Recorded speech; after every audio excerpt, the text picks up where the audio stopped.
arti kata kabur pada kalimat tersebut, ya, kalimat yang pertama dan kalimat yang kedua. Nah, tentunya berbeda artinya adik-adik ya. Di sini kabur itu artinya tidak jelas, yang di sini kabur itu artinya lari. Jadi memiliki arti yang berbeda. Nah, perhatikan bagian berikut ini. Lalu baca kembali kedua kalimat di atas. Mana arti yang lebih cocok untuk kalimat pertama dan mana arti yang lebih cocok untuk kalimat kedua.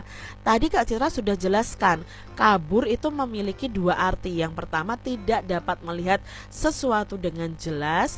Lalu kata kabur yang kedua itu artinya berlari cepat-cepat, melarikan diri atau meninggalkan tugas atau tempat tanpa pamit dan menghilang. Nah, itu arti kata kabur yang kedua. Ternyata satu kata ini memiliki makna ganda atau memiliki dua makna yang berbeda tergantung dari kalimatnya. Nah, adik-adik, di dalam bahasa Indonesia, jika sebuah kata itu memiliki arti lebih dari satu, maka disebut homonim atau memiliki makna ganda, memiliki arti ganda, ya adik-adik ya. Kata bermakna ganda itu disebut dengan homonim. Jadi homonim itu adalah kata yang sama lafal dan ejaannya atau yang sama pengucapannya tetapi berbeda maknanya. Seperti kata kabur tadi ya, yang satu maknanya adalah tidak jelas, yang kedua maknanya berlari dengan cepat. Nah, adik-adik yang hebat, kata-kata yang ada di dalam tabel berikut adalah contoh kata berhomonim atau memiliki makna ganda. Ada kata bisa, bulan, kali, palu, dan rapat. Apa artinya? Yuk kita lihat di sini adik-adik ya. Pertama ada kata bisa. Bisa itu menurut Kamus Besar Bahasa Indonesia artinya ada dua, yaitu mampu atau dapat dan zat racun yang dapat menyebabkan luka, busuk, atau bahkan mati bagi sesuatu yang hidup. Biasanya bisa ini terdapat pada binatang. Nah, contoh kalimatnya yang sesuai dengan arti kata ini, misalnya nih adik-adik, yang bisa yang artinya mampu atau dapat. Nah, Rio bisa menyanyi dengan bagus.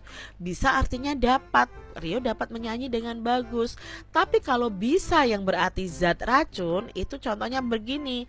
Gigitan ular kobra sangat berbahaya karena mengandung bisa racun yang mematikan. Jadi bisa itu di sini artinya adalah racun.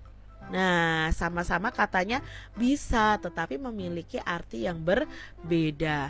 Lalu ada kata bulan. Bulan itu arti yang pertama adalah satelit utama, satelit alami yang mengitari bumi dan bersinar pada malam hari karena pantulan sinar matahari.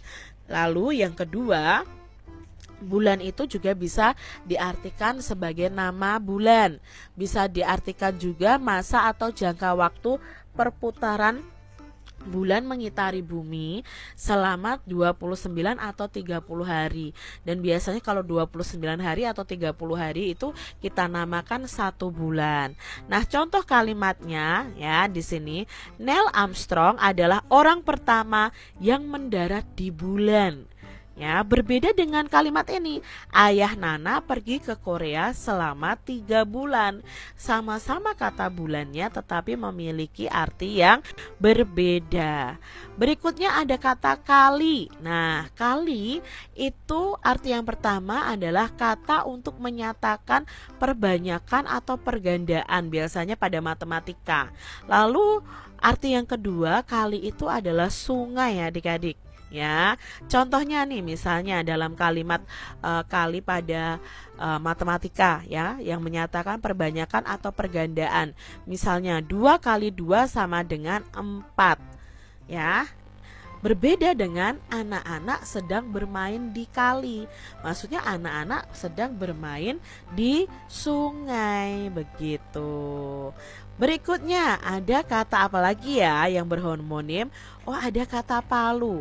Palu itu memiliki arti alat untuk memukul paku, tapi juga memiliki arti salah satu kota yang berada di Provinsi Sulawesi Tengah. Nah, di sini contoh kalimatnya, Paman memasang figura foto di dinding dengan palu. Kalau kalimat yang berikutnya yang arti dari kata Palu yang kedua misalnya adalah Palu adalah ibu kota Sulawesi Tengah. Nah, ini contoh dari kata Palu. Lalu ada rapat. Nah, rapat ini memiliki makna ganda juga. Yang pertama itu adalah hampir tidak berantara atau dekat sekali, tidak renggang. Atau arti yang kedua adalah pertemuan atau kumpulan untuk membicarakan sesuatu, atau bisa juga disebut dengan sidang atau majelis. Contohnya, hampir tidak berantaranya dulu. Nah, anak-anak berdiri dengan rapat. Bukan berarti anak-anak berdiri dengan pertemuan, bukan begitu ya, tetapi di sini rapat ini artinya adalah hampir tidak berantara. Lalu yang kedua, Bapak dan Ibu guru sedang mengikuti rapat sekolah. Sama-sama kata rapat tetapi memiliki arti yang berbeda. Nah, adik-adik, menarik ya, ragam kata bahasa Indonesia itu sangat kaya. Adik-adik bisa loh mencari kata berhomonim atau bermakna ganda. Nah, kalian bisa mencari di internet atau dengan bantuan orang tua kalian di rumah, kalian bisa mencari kata-kata yang berhomonim. Nah, ini adalah contoh kata-kata berhomonim lainnya. Ada kata genting. Genting itu artinya bisa atap, bisa darurat. Nah, di sini ya, ada genting rumah Pak Broto bocor semalam diterpa hujan. Sedangkan genting yang kedua adalah suasana ruang UGD sangat genting karena terdapat korban kecelakaan dalam keadaan kritis. Lalu ada kata hak.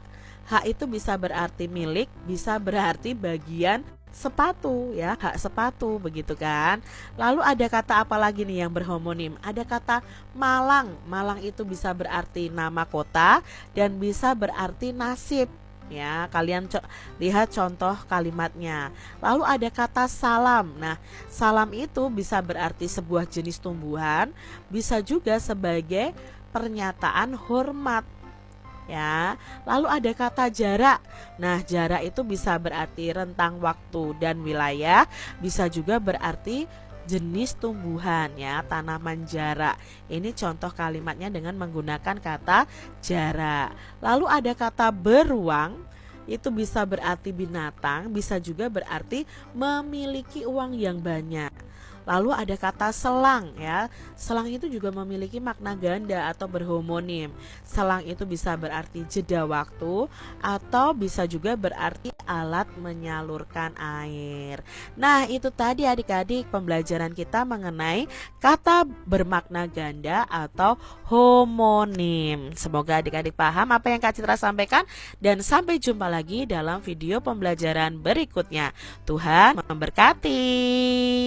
Jangan lupa tekan tombol subscribe, lalu tekan loncengnya, tekan juga tombol like, lalu share ke media sosial kalian.